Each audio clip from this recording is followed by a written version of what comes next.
Welcome back.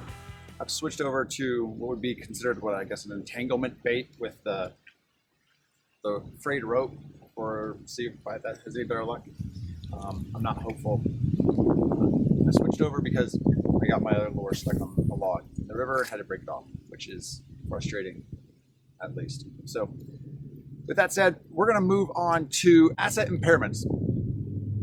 When the carrying amount of an asset is not recoverable, the company records a write-off referred to as an impairment. So if you go back to our discussion of why we capitalize assets and what depreciation is trying to capture, we have an asset or a resource that's usable to the company to generate future cash flows. Now, if it becomes evident that that asset is no longer a resource that the company can utilize to generate future cash flows, they need to impair the asset, or they need to basically take it to an expense because it's no longer a resource the company can use. So it's no longer has whatever the value was that they assumed that it had in the beginning is no longer available. So they need to impair it. So there can be a number of events can lead to an asset impairment.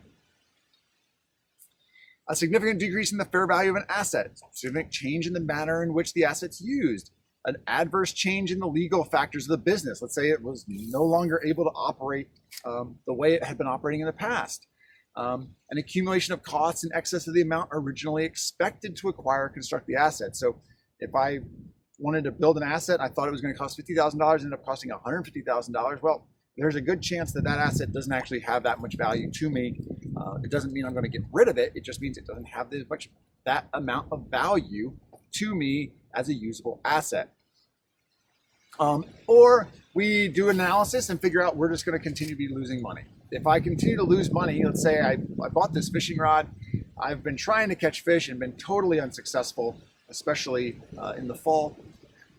I have determined this fishing rod no longer has any value to generate future revenue to me, so I am now going to impair the fishing rod. I'm going to impair it by writing off the amount that's not recoverable. Now, it can be recoverable by me going and selling it and saying, I'm done fishing, this is awful. If my goal was to catch fish and that was it, I would definitely have given up a long time ago. But my goal is to spend time at the river. So, anyway, so I would write it off and I could sell it, or I could continue to use it just knowing that it's just not going to be as profitable when I use it going forward. And I need to recognize that now through an impairment of the asset. So that's kind of a rough overview of when you have impairments. So for impairing an asset, it has 3 steps, and each step is contingent upon the results of the previous step. Step 1, we need to review events for possible impairment. So is there reason to believe the asset is impaired? For instance, I haven't caught fish in like a month. Well, it probably hasn't been that bad, but let's say I haven't caught fish in a month. Well, there's a good chance the asset may be impaired. I'd probably want more than that if I was actually impairing it, but let's say it was a year. I hadn't caught fish with this rod in a year. Well, then there's maybe a good chance that my rod's lousy. Granted, that's not going to cause you not to catch fish. But anyway, so I'm going to review events for impairment. That's step 1. Number 2, if the review indicates that an impairment, we apply what's called a recoverability test, which is the sum of the expected future net cash flows from the long-lived asset is less than its current carrying amount of the asset. If that's the case, an impairment has occurred. So I figure out, okay, well, if I continue to use this fishing rod, I think that I'm going to be able to catch enough fish to, let's say I do think that if I continue to use this rod, I will catch $200 worth of fish. Well, if that's the case, the rod's actually not impaired, because it will pay for itself. Now, it won't pay for much else, but it'll at least pay for itself. Then it's not impaired. Alternatively, if I run that calculation, I say the sum of the expected future cash flows is, say, $10, because maybe I'll catch one more fish. Well, then an impairment has occurred. Now, that only tells me if the impairment has occurred. It does not tell me the amount of the impairment. So I have to then figure out the amount of the impairment. So assuming that we have an impairment, or assuming that there are events that make us think there's an impairment, we figure there is impairment because the future net cash flows don't equal the carrying value of the asset. Then we have to figure out the amount of the impairment. So the impairment loss is the amount by which the carrying amount of the asset exceeds the fair value of the asset. The fair value is the market value or the present value of expected future cash flows if there's no readily determinable market value. So what that says is if I've determined that this fishing rod is indeed impaired, the amount that I'm going to write it down to is going to be its fair value in the market or its expected future cash flows, the present value of its expected future cash flows, which is essentially a proxy for its value in the market, assuming it's a usable asset, not a recreation asset. Anyway, so if the rod, let's say my carrying value on the rod is $150 and I can sell it in the market for $100, so the market value is $100, and if it indeed is impaired, I'm going to write it down to $100. So that's going to be my loss. Now, alternatively, let's say for some reason the value of fishing rods went way up because everyone's fishing now that they're stuck inside and not able to do anything with a pandemic going on, for instance. So let's say I can actually sell this rod now for $250. Well, there's no impairment because if I really wanted to, my future cash flows of this rod could be $250 by selling it into the market. Now, whether I do that or not is a different decision. That's a business decision. But there's no impairment if the market value exceeds the book value or the book value of this asset. So those are the steps of impairment. Now, if an asset's held to be disposed of. Now, let's say I've decided that I'm giving up fishing and now I'm just going to sell all of my stuff. The question is, these were fixed assets, but now they're no longer property, plant, and equipment. They are now assets held for sale. Well, that changes their accounting for them a lot because I held it as a resource to generate cash. If I'm no longer holding it to generate future cash flows other than selling it, it looks a lot more like inventory. And indeed, it's accounted for much more like inventory. So the asset, at that point, we stop depreciating it because it's no longer generating revenues. And instead, we report it at the lower of cost or net realizable value, kind of like we do for cash flows. Now, the cost in this case is the book value at the time it's switched from a fixed asset or from held for use to held for disposal. Now, that's our cost or the net realizable value, the amount we expect to be able to sell it for. Now, we can write it up or down as the value of that changes between the time we determine that it's going to be sold and the time we sell it, just like we can for, say, some of our inventory assets, but we can never exceed the cost or the carrying amount of the asset before we determined that it was held for disposal or before it was impaired. So you can actually, if it's held for disposal, you can actually recover your impairment. Now, if it's held for use, you can never recover your impairment. You just have a new basis and you move forward with the new basis. And any gains or losses on the value of the asset while it's held for disposal get recognized in the period in the income statement. Now, in terms of restoration of an impairment loss, after recording an impairment loss, the reduced carrying amount becomes the new cost basis and no change in the new cost basis except for depreciation or amortization of future periods or additional impairments. You cannot have the restoration of an impairment loss for an asset held in use because you're just changing your basis. If it was impaired once, it is always impaired to that level. You don't get to recover your impairment. The rationale is that the new cost basis puts the impaired asset on an equal basis with other assets that are unimpaired. Just like it's almost like you're saying it's almost like you bought that asset at the impaired value at that point in time. So a quick overview of this process. Remember, we start with determining whether there's been an event that would make us think there is impairment. We don't have to go through this process every single period. We only do it when we think something's happened that would cause an asset to be impaired, which would mean there's something that changes the usefulness or the ability of the asset to generate future cash flows. So we first start with a recoverability test. Is the expected future cash flows less than the carrying value of the asset? If it's not, there is no impairment. We don't go any further. If there is, then we have to measure the impairment. The measurement of the impairment is is the fair value of the asset. Now, if it's an asset held for use, we impair the asset, and we now have a new depreciable base. We recalculate our depreciation going forward, and we continue as if we had just purchased the asset at its impaired value. Now, if the asset's held for disposal, we can assess it for impairment, and we can impair, if it is indeed impaired, we impair it, but we can recover the impairment if it's held for disposal. So that's kind of a difference. So let's work through an example here. So a company has equipment that, due to changes in its use, it reviews for the possible impairment. So something happened. We're now going to review this equipment for impairment. The equipment's carrying amount is $600,000, which is $800,000 cost minus $200,000 of accumulated depreciation. They determine the expected future net cash flows, undiscounted. Okay, our recoverability test is undiscounted cash flows from the use of the equipment from the use of the equipment and its eventual disposal to be $650,000. So that is our undiscounted future cash flows. Now, $650,000 is more than our current carrying amount. Determine whether an impairment has occurred. Well, our carrying value of the asset is our cost minus depreciation is $600,000. The expected future cash flows is $650,000. So we have a positive $50,000.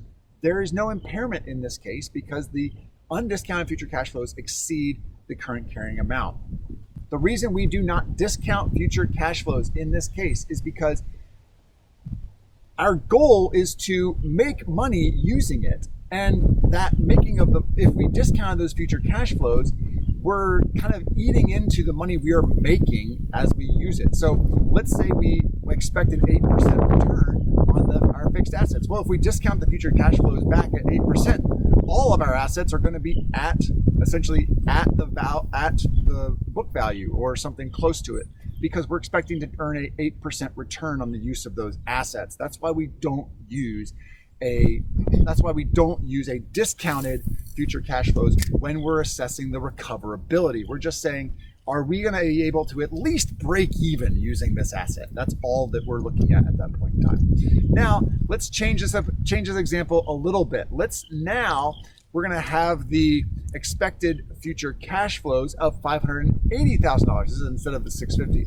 So our expected future cash flows are $580,000. The cost, again, or the net carrying amount is $600,000. So we are $20,000 short. So guess what? There is impairment.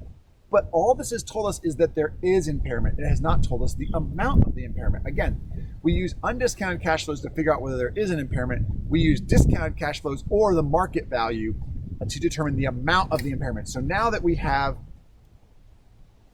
to determine the amount of the impairment. So now that we have determined the impairment, we're now going to figure out the market value or the discounted cash flows, depending on which one's easier usually, to figure out the amount of the impairment. So a recoverability test indicates the expected future net cash flows of $580,000 for the use of the asset are less than the carrying amount. Therefore, an impairment has occurred. Now, let's assume that the fair value of this asset is $525,000. Let's determine the impairment. Well, $525,000 is the fair value of the asset. It's on our books for $600,000. So guess what? Our impairment is $75,000. We have an impairment loss of $75,000. We will reduce the value of this asset by $75,000. Now, how do we record this transaction? Well, we need to record an impairment loss of $75,000. That's going to be a loss. So a debit of $75,000 that will hit our income statement as a impairment loss. And we need to essentially add to accumulated depreciation $75,000. What this is saying is we've used up one way or the other, or it's gone, the value of this asset by $75,000. That's why it goes into accumulated depreciation. That is the impairment of assets and how it works. So moving on to depletion. So we're going to cover real quick depletion and then some presentation analysis stuff.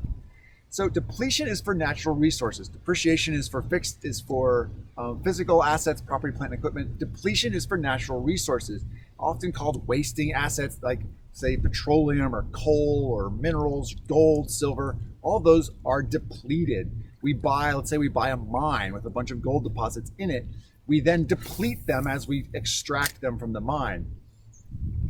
So these have two main features. One, complete removal or consumption of the asset, and two, replacement of the asset only by an act of nature. So we don't have the ability to put gold back into our mine. Wouldn't that be handy? Anyway, depletion is the process of allocating the cost of the natural resources, again, to the revenue over the period in which they're generating it. So, similar to depreciation, we need to calculate or estimate a depletion base.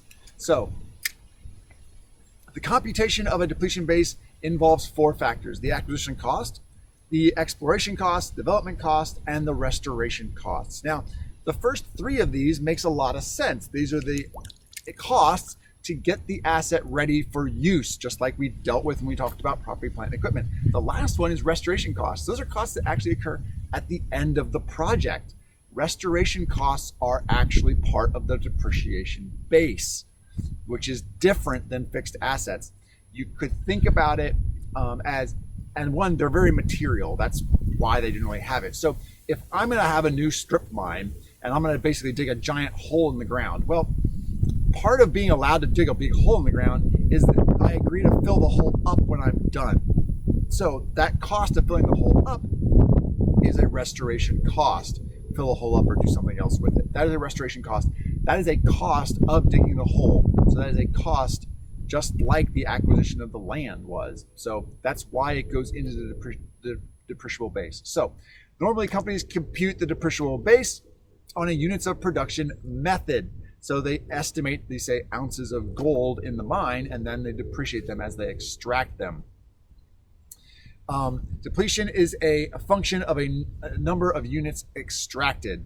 So, for instance, our calculation would be the total cost minus the salvage value over the total estimated units available gives us a depletion cost per unit. So for every ounce of gold we pull out of the mine, we're going to depreciate deplete the asset by some fixed amount, which is determined as our total cost over the number of units we expect to extract. That gives us our depletion. So take, for example, a company acquired the right to use 1,000 acres of land in Alaska to mine for silver. We've switched from gold to silver. The lease cost is $50,000 and the related exploration costs on the property are $100,000. Intangible development costs incurred in opening the mine are $850,000, and they're estimating that the mine will provide approximately 100,000 ounces of silver. So we take our total cost minus salvage value over estimated units available, gives us our depletion per unit. So we're estimating $1 million is our total cost minus the salvage value. And we are expecting 100,000 ounces of silver, which means for every ounce of silver, we are going to deplete our mine by $10 per ounce. So that is our rate. Now, if the company extracts 25,000 ounces of silver in the first year, then the depletion for the year is $250,000, which is 25,000 ounces times $10. We make our entry. We now have inventory of silver of $250,000. We deplete our silver mine by $250,000, and that's our entry. Now, so some companies use a accumulated depletion account. If they did that, what it would look like is you have the silver mine at cost less the accumulated depletion. So instead of going straight to the silver mine, it would go to, say, an accumulated depletion account, just like an accumulated depreciation account. That's not necessary, but some companies do that. And again, it's done the same reason we do accumulated depreciation. It breaks out some of that information for the users of the financial statements. So once again, what we did was we actually put the silver into inventory, and then it's going to go into cost of goods sold as soon as the silver is sold. So now if let's say we change our estimate of how much we can get out of this mine, how do we handle that? Well, we're going to handle that the same way we handle the change in estimated useful life of a fixed asset. So we revise the depletion rate on a prospective basis. We change it going forward. So whatever we have left going forward is what we're going to, say, deplete it over. So our costs that are left are now, we're going to update our depletion rate. So Something else that comes up, especially in regards to, say, mining operations, is a liquidating dividend. Now, dividends are usually paid out of retained earnings.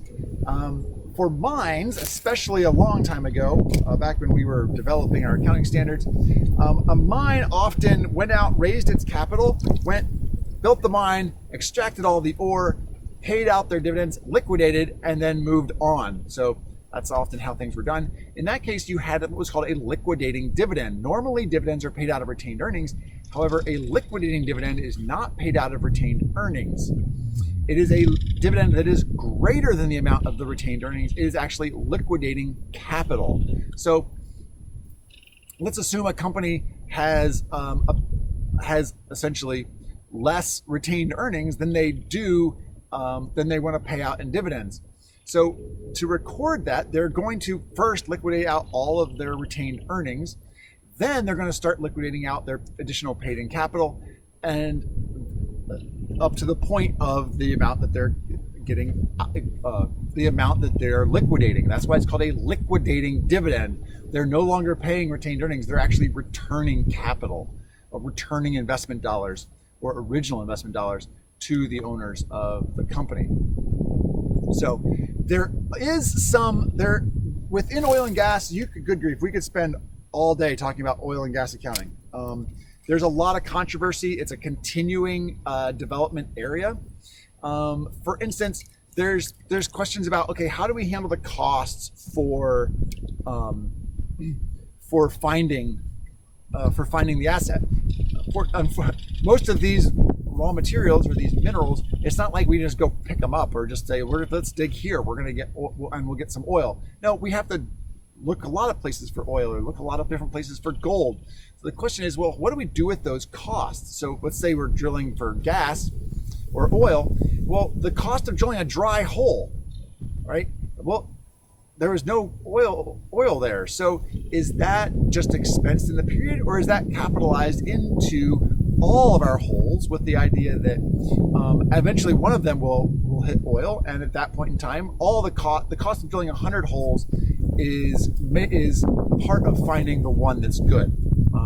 So that the question is, do we expense exploration costs, or do we capitalize exploration costs? And this is a continued controversy. We do not have any kind of resolution on this. We're still working through it. So last thing, just in terms of reporting and analyzing property, plant, and equipment. So within presentation of property, plant, and equipment, companies have to disclose the depreciation expense for the period, the balances of the major classes of depreciation by nature and function, so what assets they are going to have, the total accumulated depreciation, and a general description of the methods used. That's usually in the footnotes. They talk about, we use a straight line method over its useful life, or we use a combination of methods, or however they do it. We saw some of those examples in the earlier slides. So that has to be disclosed. If we move on to some of the analyses, so asset turnover ratio, just like whatever our inventory turnover and accounts receivable turnover, it's going to be net sales over average total assets, gives us asset turnover. How many dollars in sales can each asset generate is what this is telling us in a given year. There's also return on asset. This is a basic calculation. Everyone should know what return on assets is. It is net income over average total assets. Average total assets is usually beginning assets plus ending assets divided by 2. There's no attempt at calculating the average every single day of the year. That's excess work. It's just basically beginning assets plus ending assets divided by 2 gives you average total assets. Divide net income by average total assets, that gives you a return on assets. That tells you, for the resources that management has available to use, how much income is it generating. If it's generating more for every asset, it's doing a better job. If it's generating less, it's doing a worse job. Very basic. Now, the asset turnover ratio, return on assets changes a lot across industries. So it's very difficult to say, compare Microsoft to, GE in terms of return on assets, because they have very different capital structures. There's a lot different asset bases that they're using. Microsoft, could we argue, they're using a lot of assets that aren't on their balance sheet, a lot of intangible assets that accounting doesn't account for, which is going to give them, or it's going to look like they have a much higher return on assets than an industrial company, let's say, Caterpillar, that's building big pieces of equipment has lots of tangible fixed assets. So just keep in mind, return on assets varies across industries quite a bit. That pretty much wraps us up for property, plant, and equipment. The next thing you would be moving on to is going to be intangible assets. That will not be covered during this time frame. That also wraps us up for basically this semester. So it's been a lot of fun. Hopefully you've enjoyed it. Good luck in your pursuits. And with that, God bless and have a great day.